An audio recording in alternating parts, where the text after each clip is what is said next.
Bismillahirrahmanirrahim. I am Professor Rashid Qureshi from Punjab Group of Colleges. Dear students, unit number 18, A Dream Within a Dream, poem written by Edgar Allan Poe. इसकी vocabulary देखेंगे और reading comprehension के question answers. vocabulary देखते हैं. पहला word है bro, forehead, पेशानी, माथा. Next word है पार्टिंग, अलग होना, सेपरेट होना, फेयरवेल, गुड बाय. अबो, कॉन्फेस, एडमिट, अफर्म, असर्ट, एतराफ करना. रोर, नॉइस, चीखना, चिंघाड़ना, शोर मचाना, शोर. नेक्स्ट वर्ड है टॉर्मेंटेड, टॉर्चर्ड, सॉरोफुल, मेलनकलिक, गमज़दा. क्रीप, क्रॉल, रेंगना, फिसलना.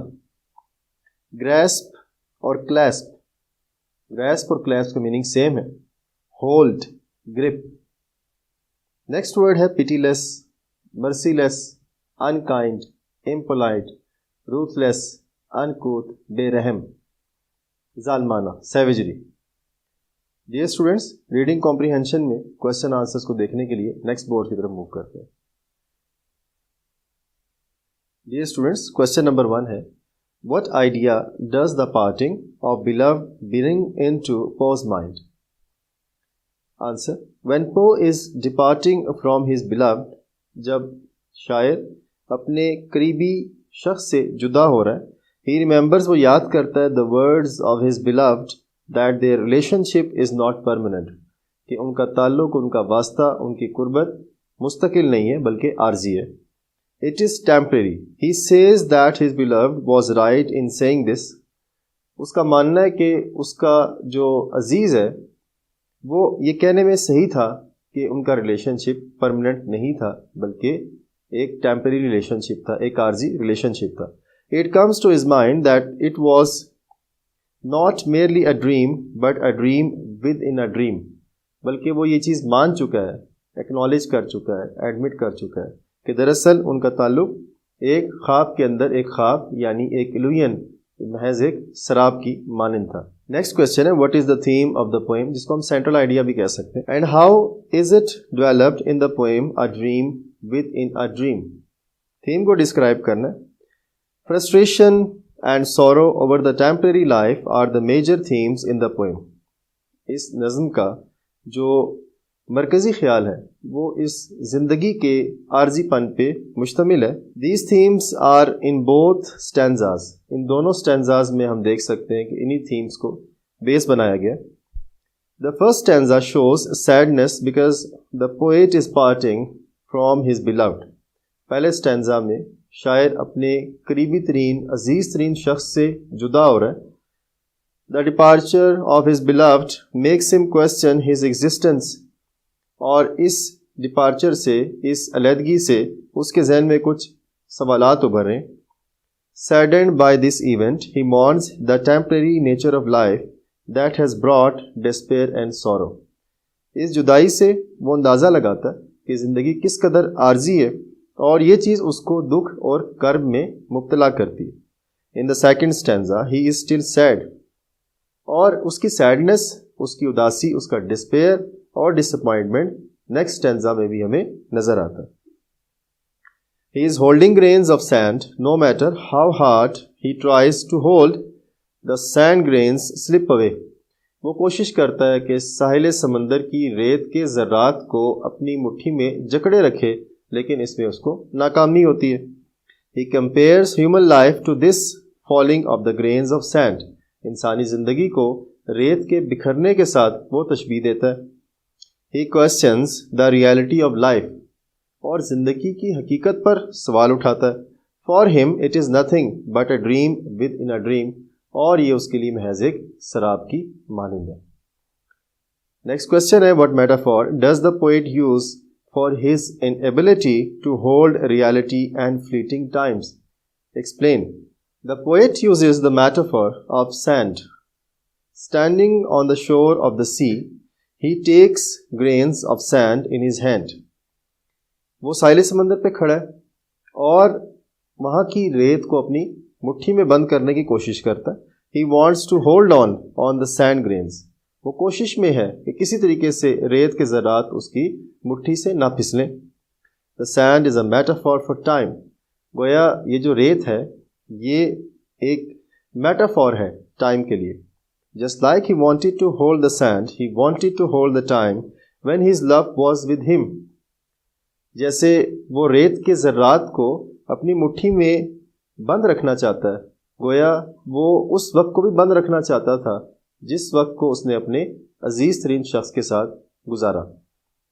Time does not stop for anyone, लेकिन इसमें उसको नाकामी होती है क्योंकि वक्त तो किसी के लिए रुकता नहीं।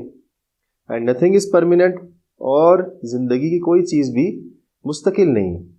Just like he can not stop the sand grains from falling from his hands, he could not prevent the departing of the love of his life. जैसे वो रेत के ज़रात को अपनी मुट्ठी में ज़्यादा देर तक थाम नहीं सका, ऐसे ही वो अपने करीबी और अजीज़ तरीन शख्स को भी मुस्तकिल तौर पे अपने पास रोक ना सका। क्वेश्चन नंबर 4 है, what is the tone of the poem a dream within a dream illustrated with reference from the poem.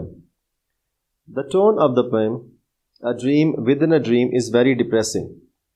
अगर हम ओवरऑल टोन देखें इस पोएम की तो उसमें मायूसी ज़्यादा नज़र आती है। In this poem both stanzas describe the life slips away from us like the loss of a beloved और a fistful of sand creeping through fingers.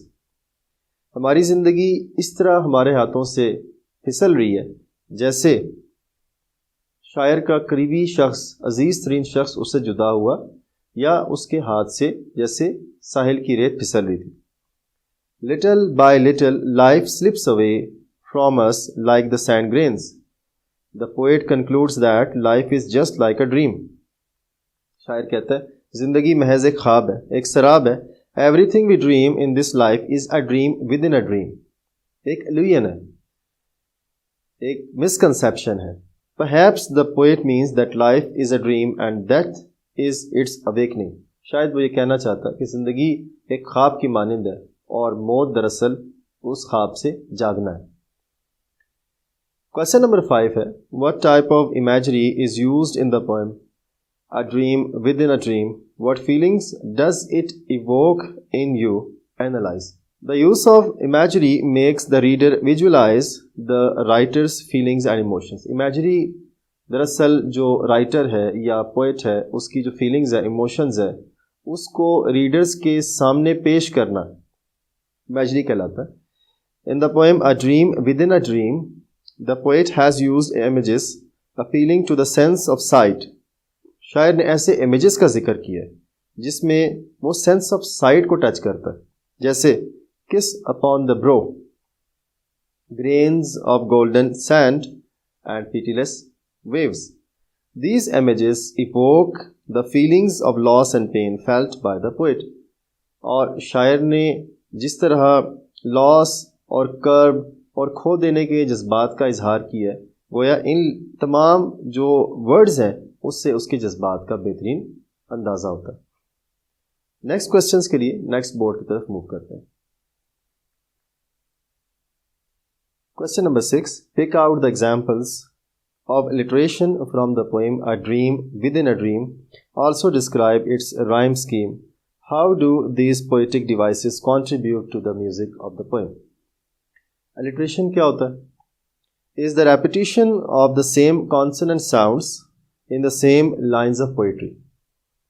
जैसे हम देखते हैं इस poem में जो वर्स है that my days have been a dream, इसमें जो कॉन्सोनेंट साउंड है डेज में और ड्रीम में, इसकी रेपिटेशन हुई है, ये अलिट्रेशन की एग्जांपल है।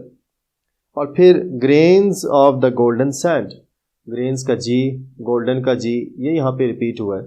ये कॉन्सोनेंट साउंड्स है एक ही वर्स में, एक ही लाइन में, तो ये अलिट्रेशन कहलाती है। राइम स्कीम के हवाले से देखा जाए तो पहले स्टेंजा की राइमिंग स्कीम है A B B C D D E E.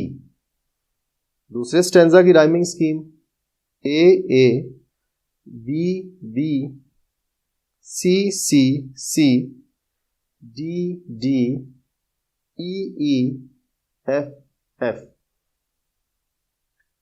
There is the repetition of the verse, but a dream within a dream. The poet has added to the musical quality of his poem with the help of recurrence of this verse. यानी बार बार, एक तो rhyming scheme बड़ी दिलचस्प है, एक बड़ी unusual और extra ordinary किस्म की है, दूसरा अलिट्रेशन का इस्तेमाल बड़ा खूबसूरत है, फिर ये जो लाइन रिकरिंग लाइन है but a dream within a dream, ये एम्फेटिकली फोर्सफुली जो पोएट का पर्पज़ है इस पोएम का उसको बड़ी खूबसूरती के साथ एलेबरेट कर रही है. सो जो पोएम की म्यूजिकलिटी है वो बड़ी शानदार है. नेक्स्ट क्वेश्चन है, why does the poet call life a dream within a dream? The poet states that life is merely a dream within a dream. शायर के नज़दीक ज़िंदगी महज एक शराब है, ख्वाब के अंदर एक ख्वाब, यानी बड़ी सीक्रेट, हिडन और मिस्टीरियस सी चीज़ है. He says that nothing in life is permanent. दुनिया में कोई चीज़ मुस्तकिल नहीं. Everything we possess has to come to an end. ज़िंदगी की हर चीज़ को ख़त्म होना है.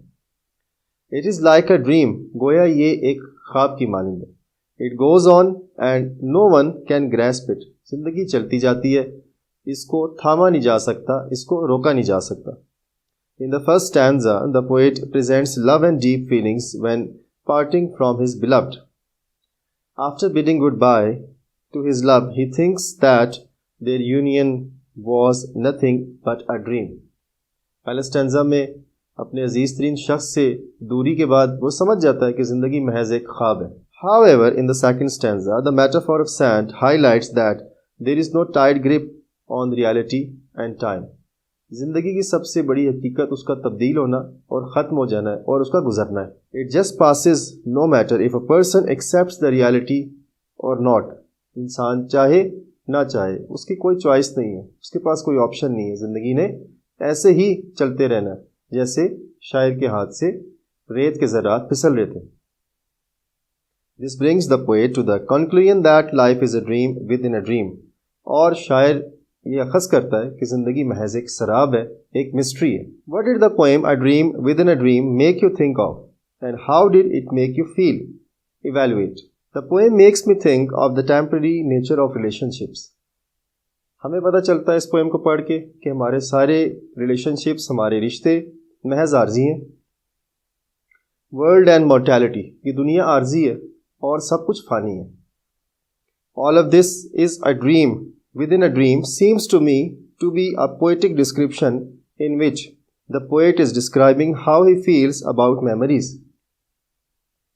तो ये जो ज़िंदगी जो एक शराब की मानिंद है, गोया इस पे हमारी memories about how things once were, कि चीज़ें पहले कैसे थीं, compare to how things change to what they are now. ये चीज़ें बहरहाल तब्दील होती हैं, किसी चीज़ को सबात नहीं है, तमाम चीज़ें आर्जी हैं, कुछ चीज़ मुस्तकिल नहीं. तो डियर स्टूडेंट्स, इस लेक्चर में हमने इस पोएम की थीम को पढ़ा, वोकैबुलरी को पढ़ा. उम्मीद करता हूँ ये पोएम अब आपके लिए ज़्यादा सिंप्लीफाइड और ज़्यादा कॉम्प्रिहेंसिबल हो चुकी होगी. Thank you. अल्लाह हाफिज़.